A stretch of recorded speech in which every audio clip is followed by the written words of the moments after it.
അതിപരിശുദ്ധമായ നാമം വാഴ്ത്തപ്പെടുമാറാകട്ടെ.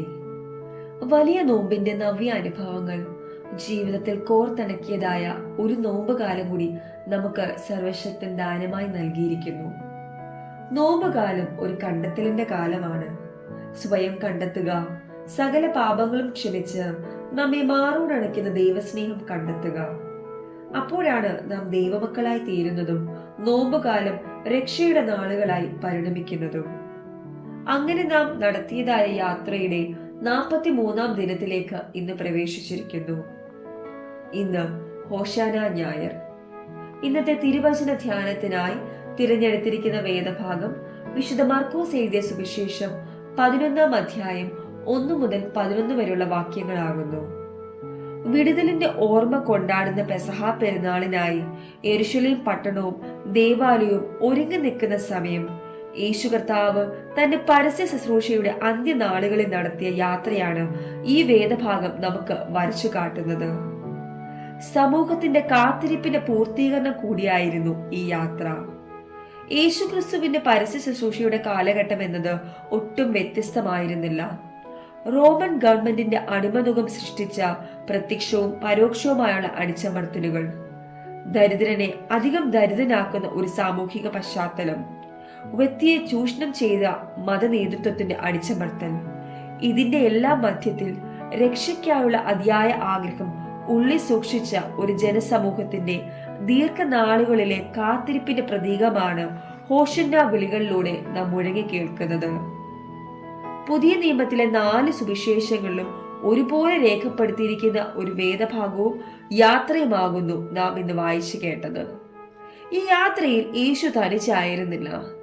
വിമോചന സ്വപ്നം ഉള്ളിൽ സൂക്ഷിച്ചിരുന്ന ഒരു പറ്റം സാധാരണക്കാരായ ആളുകളും യേശുവിന്റെ ഒപ്പമുണ്ടായിരുന്നു. ഈ ജൈത്രയാത്ര അന്ന് നിലനിന്നിരുന്ന പല ഘടനകളെയും തിരുത്തുന്നതായിരുന്നു. ഒരു തിരുത്തലിന്റെ യാത്രയായ ഹോശന്ന നമുക്ക് നൽകുന്നതായ 2 ചിന്തകളെ പങ്കുവെച്ചുകൊള്ളട്ടെ. ഒന്നാമതായി, ഹോശന്ന അധികാര സങ്കല്പങ്ങളെ തിരുത്തുന്നതായ യാത്ര. സമാധാനത്തിന്റെ രാജാവായി ആരും ഒരിക്കലും കയറിയിട്ടില്ലാത്ത കഴുതക്കുട്ടിയുടെ പുറത്ത് കയറി വരുന്ന രക്ഷകൻ. ശക്തന്മാരും വീരന്മാരും ആയ രാജാക്കന്മാരുടെയും നേതാക്കന്മാരുടെയും ചരിത്രം ആ ജനതയ്ക്ക് ഏറെ പരിചയമുള്ളതാണ്. തങ്ങളുടെ ശക്തിയെ തെളിയിക്കുന്നതായ പല സന്നാഹങ്ങളും യാത്രയ്ക്കായി ഇവർ ഉപയോഗിച്ചിരുന്നു. എന്നാൽ അതിൽ നിന്നും തികച്ചും വ്യത്യസ്തമായ ഒരു യാത്രയാണ് സമാധാന പ്രഭുവായ യേശു നൽകുന്നത്. ഇത് ദൈവത്തിന്റെ ഒരു പ്രത്യേക പദ്ധതിയായിരുന്നു. അതിനായിട്ടാകുന്നു പ്രത്യേകമായി തിരഞ്ഞെടുത്ത ഒരു മൃഗവും തികച്ചും സാധാരണക്കാരായ സംഘവും അവരുടെ ഒരുമിച്ചുള്ള ആർപ്പ് വിളികളും വരവേൽപ്പും ഇതെല്ലാം വളരെ ലളിതമായിരുന്നു. ജനം തങ്ങളുടെ അങ്കികൾ വഴിയിൽ വിരിച്ചും പച്ചിലകൾ വിതറി ഹോശന്ന പാടിയും യാത്രയിൽ യേശുവിനെ അനുഗമിച്ചു. തിരുത്തപ്പെടേണ്ട ചരിത്രത്തെക്കുറിച്ചുള്ള പ്രതീക്ഷയും പ്രത്യാശയുമാണ് ഹോശന്ന വിളിയിൽ നാം മുഴങ്ങി കേൾക്കുന്നത്. സേവ് നൗ, ഇപ്പോൾ രക്ഷിക്കുക എന്നാകുന്നു ആ പദത്തിന്റെ അർത്ഥം. പ്രതീക്ഷയുടെ പുതുനാമ്പുകൾ ദർശിച്ച സാധാരണക്കാരുടെ ആരവമായിരുന്നു ഹോശന്നയിൽ നാം മുഴങ്ങി കേട്ടത്. രണ്ടാമതായി, ഹോശന്ന ആരാധനാലയത്തെ കുറിച്ചുള്ള കാഴ്ചപ്പാടുകൾ തിരുത്തിയതായ യാത്ര. യെരുശലേം പട്ടണത്തിൽ നിന്നും ദേവാലയത്തിലേക്കാണ് യേശുവിന്റെ യാത്ര പ്രവേശിക്കുന്നത്. ദൈവിക സ്തുതികൾ ഉയരേണ്ട ആരാധനാലയം ദൈവത്തെ വാഴ്ത്തി പുകഴ്ത്തുന്നവരുടെ തടസ്സപ്പെടുത്തുന്ന ഇടമായി മാറുന്നു. ആരാധിക്കുവാൻ വരുന്നവരെ സ്വാഗതം ചെയ്യേണ്ടവർ ചൂഷകരായി മാറുകയാണ്. മതം കച്ചവടക്കാരാകുമ്പോൾ ദേവാലയം കള്ളന്മാരുടെ ഗുഹകളായി തീരുന്നത് ഏറെ സങ്കടകരമായ കാഴ്ചയാകുന്നു. ആ വേദനയാലാകുന്നു ദേവാലയ ശുദ്ധീകരണത്തിലേക്ക് യേശു പ്രവേശിക്കുന്നത്. യെരുശലേം ദേവാലയം പണികഴിപ്പിച്ച ശലോമോൻ പറയുന്നുണ്ട്, പ്രാർത്ഥനയ്ക്കായി വേർതിരിക്കപ്പെട്ട ആരാധനാലയം ദൈവജനമായ ഇസ്രായേലിന്റെ പ്രാർത്ഥനകളും യാചനകളും യഹോവയ്ക്ക് മുൻപിൽ സമർപ്പിക്കുവാനുള്ള ഇടങ്ങളായി മാറണമെന്ന്. ദൈവികമായ ആശ്വാസവും സൗഖ്യവും പങ്കുവെക്കേണ്ട ആരാധനാലയങ്ങൾ കച്ചവട കേന്ദ്രമായി കള്ളന്മാരുടെ ഗുഹകളായി മാറിത്തീരുന്നത് യേശുവിന് ഏറെ വേദനയുള്ള കാര്യമാകുന്നു. അതിനാലാകുന്നു ദേവാലയ ശുദ്ധീകരണം ആരാധനാലയത്തിൽ നിന്ന് ആരംഭിക്കുന്നത്.